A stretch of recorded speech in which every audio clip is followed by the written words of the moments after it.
Senator Ralph. Yeah, maraming salamat. Thank you very much, Madam Chair. Um, ang unang gusto kong talakayin siguro dito yung papel ng Amerikano. Una sa lahat, General Purisima, nabanggitin nyo kanina na yung intelligence packet ay galing kay Nino yung intelligence packet. Your Honor, Madam Chair, the intelligence packet came from intelligence group of the Philippine National Police. Ano yung naging papel ng Amerikano naman sa pagkuha ng intelligence na yan? I'm not aware of any participation of the Americans in this intelligence packet, Your Honor. So it was solely taken by elements of the intelligence group, Your Honor. Walang verification sa intelligence packet na verify ng Amerikano? Na alam nila na tama yung intelligence packet na yan? Your Honor, when the intelligence packet was presented to SAF, there's no one can stop the Director SAF from checking from other sources the veracity, the validity of the information, Your Honor. Okay. So, masasabi niyo walang kinalaman yung Amerikano dito sa information ng intelligence packet? Yung pong pagkuha po ng impormasyon, Your Honor, na as presented by Police Chief Superintendent Mendez ngayon, ay wala pong kinalaman ng Amerikano doon, Your Honor. Okay, thank you very much. Nabanggit din ninyo nung nagpulong kayo kay Pangulo kasama si General Napeñas nung nagpulong kayo sa Bahay Pangarap. Sinabi ni General Napeñas sa Presidente, nung sinabi ni Presidente, una pala, kaya sa inyong dalawa na mag-coordinate sa AFP. Ang sabi ni General Napeñas,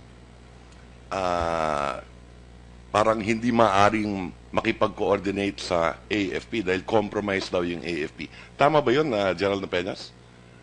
Yes, Your Honor. Okay. Bakit mo nasabing compromise yung AFP? Your Honor, this may be damaging, but napilit na rin lang tanungin ako, sir. There was an operation by the AFP na kasama kami diyan sa Central Mindanao, yung Wolverine 1. I-execute na lang yung operation, yun yung na-inapprove, yun nandun din si Presidente, yung sabi kong na April. Moving yung tropa, hindi maituloy dahil si General De Los Reyes at that time, yung Regional Director ng Region Arm, was with the 6th ID Commander. Then, hindi maibigay yung mechanized support dahil kailangan ng 24 hours coordination with the MILF. So we have to abort the mission despite na inapprove yun during the executive session na pinangunahan ni General Guerrero days days prior. So hindi natuloy po yon. Second, nung i-execute ulit ng May, hindi na naman natuloy for some reason na medyo heavy activity. Meron po, Your Honor. Yung pangatlo, in-execute ng 6ID at saka mechanized brigade yung target. Doon mismo sa target na yun na hindi namin alam. Dagdagan ko lang, Your Honor. Alam ko, nanggaling mismo sa bibig ng isang general, si General Guerrero, nung ibinagsak yung bomba doon kay Puri GM Dama, doon sa Basilan, 15 minutes before may bagsak ang bomba, nag-alisan lahat sila. Nakita doon sa surveillance. Galing din doon sa liaison officer namin Amerikano yung informasyon na yon.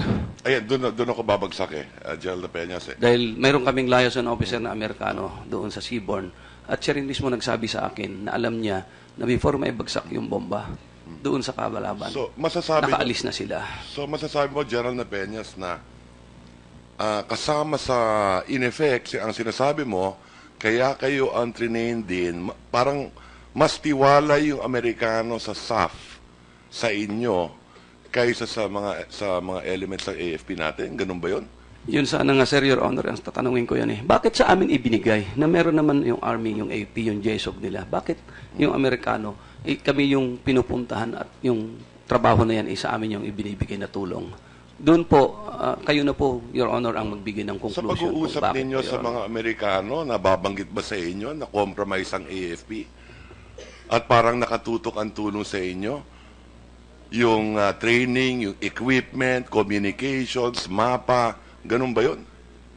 Yes, Your Honor. Okay. Nabanggit na rin ninyo, General Napeñas, na nung nangyayari ang bakbakan, nung umagang yon, napapanood ninyo live na may drone na lumilipad, nakikita nyo yung mga pangyayari live. Tama po ba yun? Your Honor, ang nakikita namin yung nabanggit ko na rin ito nung hearing nung una, Your Honor, kasi dalawa yung grupo, isa lang yung monitor na nandoon sa tactical command post. Ang namomonitor namin po is yung movement ng 84th SAC. Yung 55th SAC, I cannot recall na nakikita namin kung ano nangyari. Nakikita rin yun kung saan yung mga kalaban. Makikita mo lang, sir, yun. Dot lang yun. Dots. Hindi mo makita na tao. Pero dahil alam mo, nung nag-move yung tao mo, kung yung movement nila na monitor, so alam mo kung sino yung tao mo at saka hindi. Your Honor. So, meron pa bang ibang ganun? Kayo lang ang meron doon? Or halimbawa sa Zamboanga ba, meron ibang grupong maaaring nakakapanood ng mga pangyayari sa araw na yon? I cannot make a categorical statement, Your Honor, kung namomonitor nila sa Zamboanga yan or hindi. Ayoko naman magbigay ng presumption, but I could presume nakikita nila po sa Zamboanga yan, Your Honor. Okay. Tanong ko naman doon sa mga kasama ng Pangulo sa Zamboanga. Meron ba kayong napanood na live katulad doon na babanggit ni General Peñas? Maring sagutin kung sino man ang kasama ng Pangulo sa Zamboanga. Your Honor, kasama ako sa Zamboanga.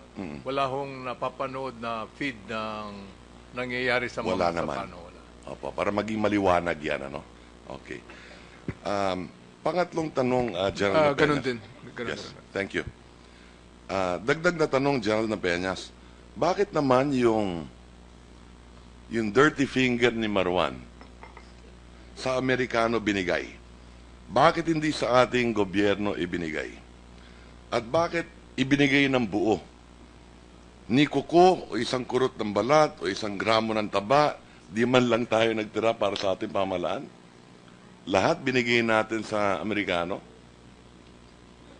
Your Honor, nasagot ko na rin yan nung unang hearing dahil nung kinuha po yung daliri, tapos nakalabas yung grupo, that was a day after na. Then, nung naalala ni Superintendent Train, that's on the second or the third day na, yung nasa Cotabato City kami, Your Honor. So, nag-recommend sila sa akin, sir, ibigay na natin dun sa taga-FBI. Kukontak kami ng taga-FBI na kukuha. Kasi mabubulok na yung finger. Then, yung FBI lang ang meron database na maikukumpara yung sample na galing kay Marwan. At si Superintendent Train po ay graduate po ng FBI Academy.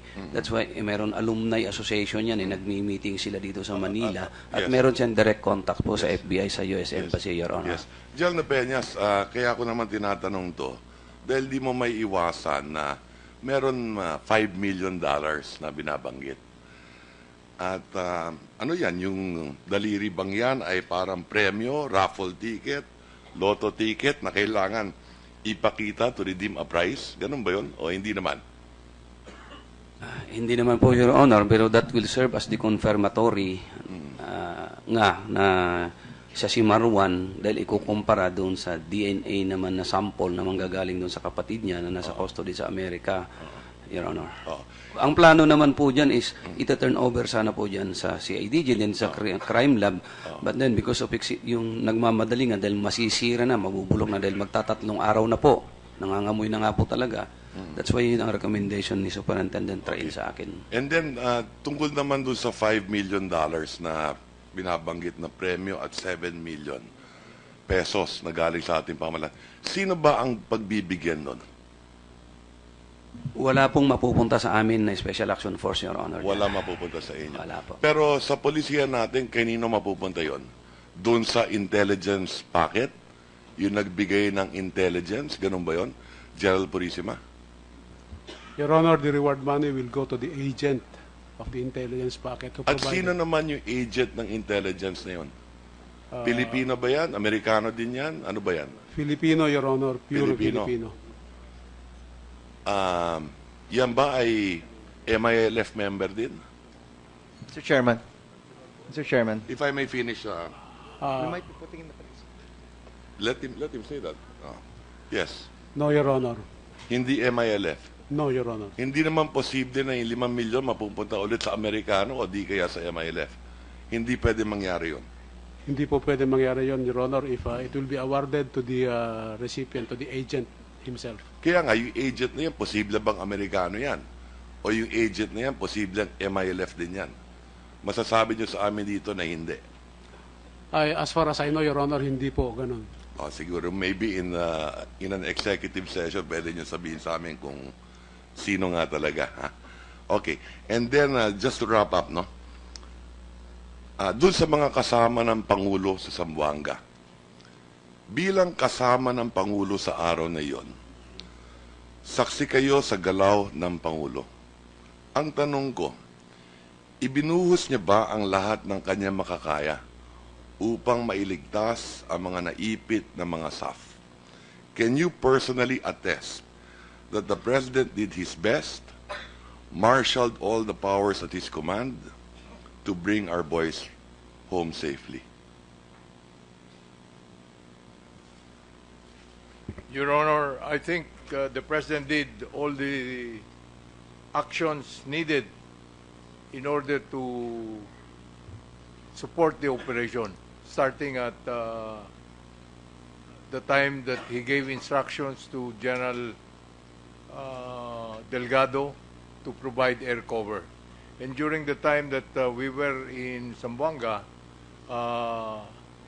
the informations that we were gathering, we were getting, where there was no sense of urgency in the reports that we were getting, so that the actions were also commensurate to the information that we were getting.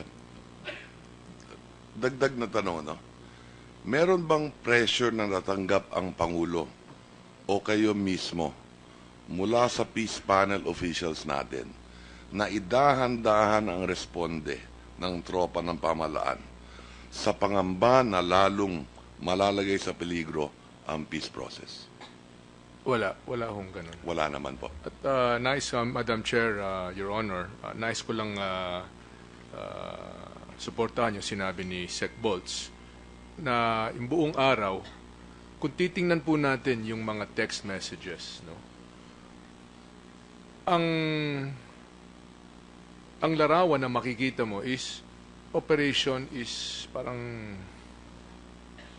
yung nasabi nga kanina pa, I think the word was all right or something to that effect, no, dahil extraction ongoing, AFP supporting, diba? So kung mababasa mo ito, wala ho yung mga salitang nauubos na kami or napaligiran kami or that sort of thing, no.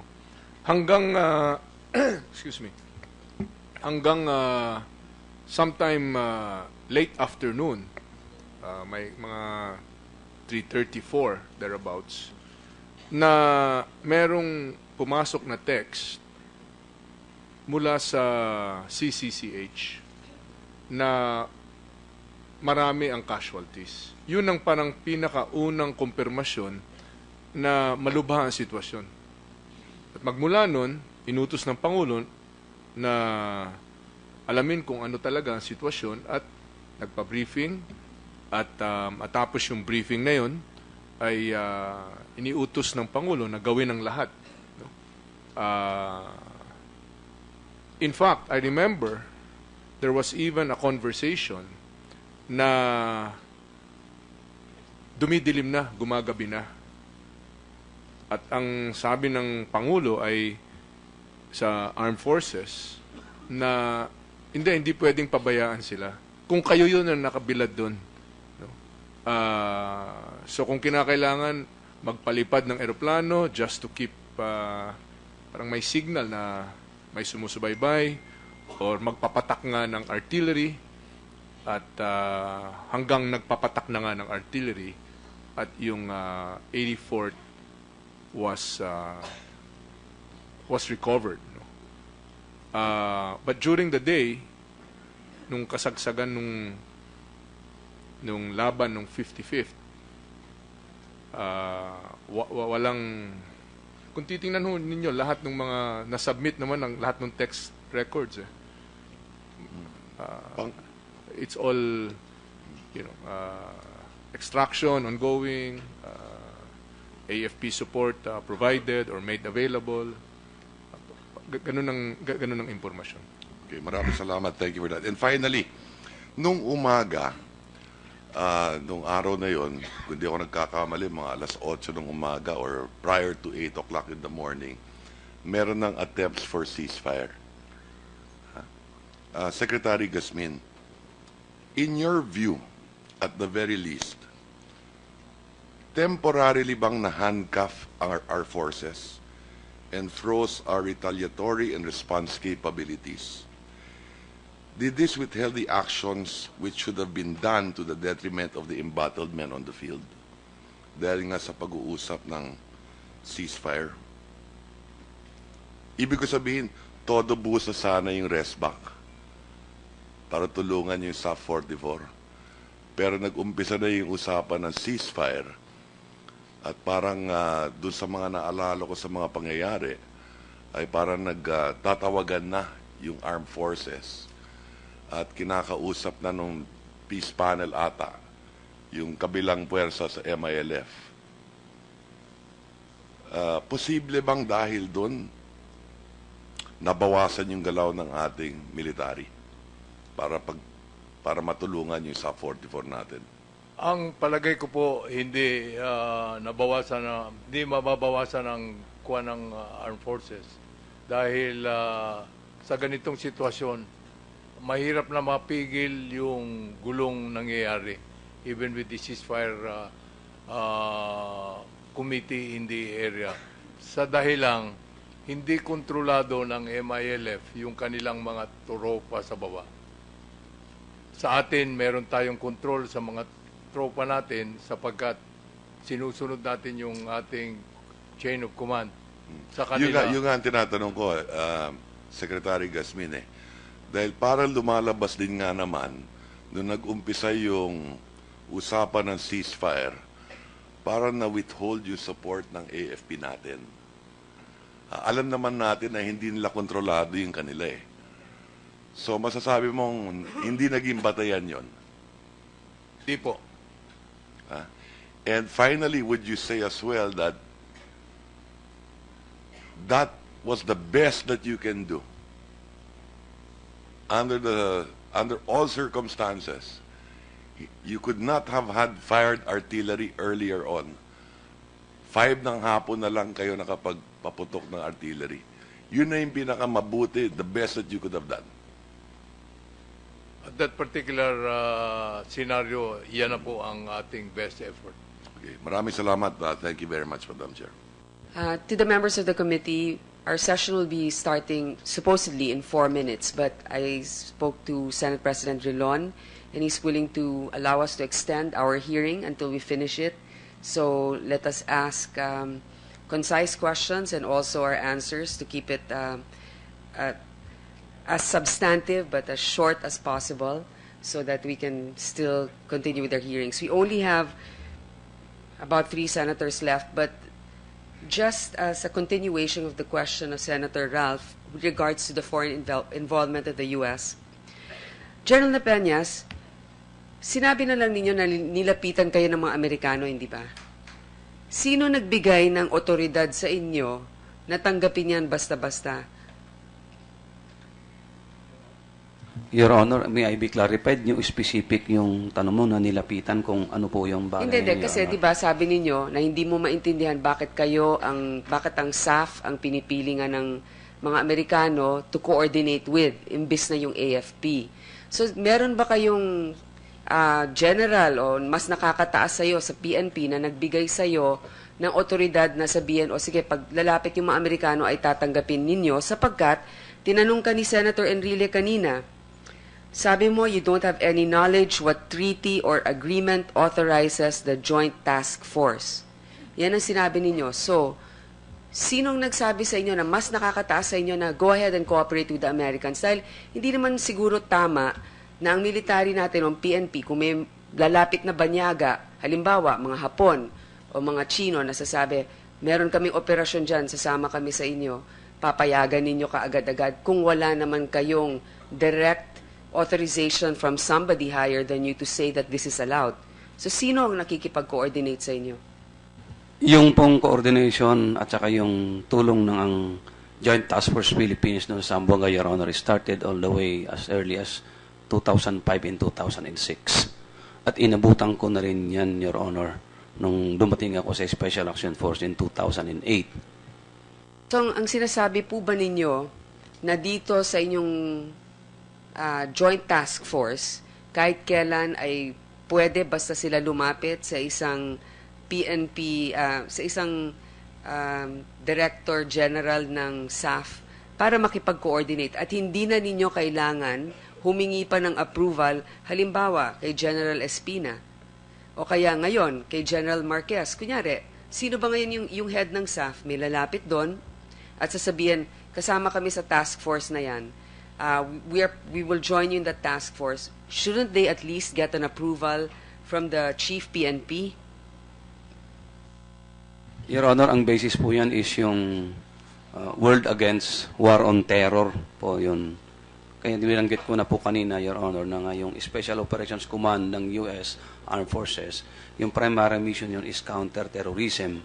And because of that world effort against war on terror, yun po yung gray area dun sa Special Action Force dahil po ang primary mission din ng Special Action Force is counter-terrorism.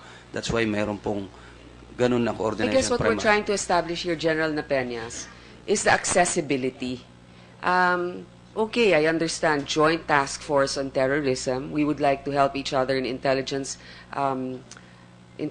measures, but the access is that easy.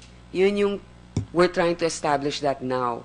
Because of this cooperation that we have, they can basically, how you're demonstrating it, they can basically just approach anybody from the PNP and say, this is a counter-terrorism measure, therefore they will be accommodated. Parang ganon, di ba?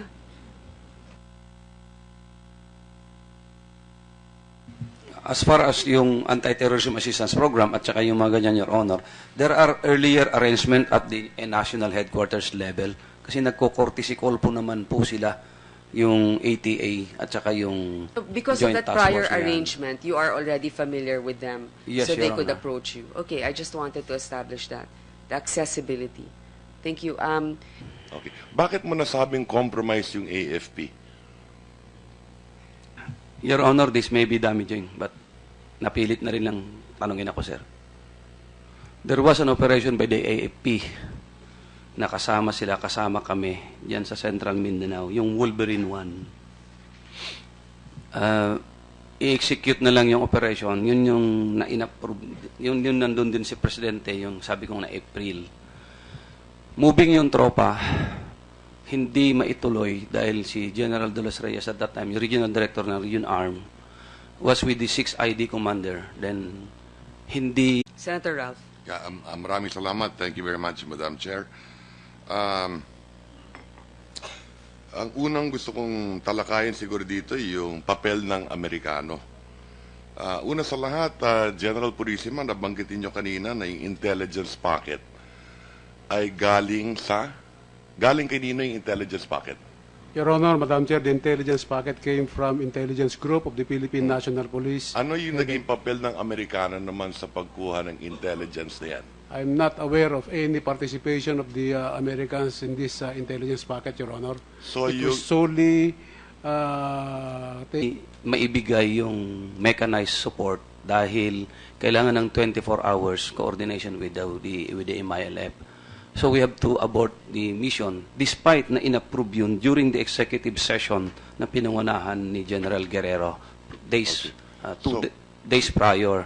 So hindi natuloy po yon. Second, nung i-execute ulit ng May, hindi na naman natuloy for some reason na medyo heavy activity. Meron po, Your Honor. Yung pangatlo, in-execute ng 6ID at saka mechanized brigade yung target. Doon mismo sa target na yun na hindi namin alam. Dagdagan ko lang, Your Honor. Honor, na as presented by Police Chief Superintendent Mendez ngayon, ay wala pong kinalaman ng Amerikano doon, Your Honor. Okay, thank you very much. Nabanggit din ninyo nung nagpulong kayo kay Pangulo kasama si General Napeñas nung nagpulong kayo sa Bahay Pangarap. Sinabi ni General Napeñas sa Presidente, nung sinabi ni Presidente, una pala, kaya sa inyong dalawa na mag-coordinate sa AFP. ang sabi ni General Napeñas, parang hindi maaring makipag-coordinate sa AFP dahil compromise daw yung AFP. Tama ba yun, General Napeñas? Yes, Your Honor. Taken by elements of the intelligence group, Your Honor. Walang verification sa intelligence packet na verify ng Amerikano na alam nila na tama yung intelligence packet na yan. Your Honor, when the intelligence packet was presented to SAF, there's no one can stop the Director SAF from checking from other sources the veracity, the validity of the information, Your Honor. Okay. So, ang masasabi niyo, walang kinalaman yung Amerikano dito sa information ng intelligence packet? Yung pong pagkuha po ng impormasyon, Your Honor,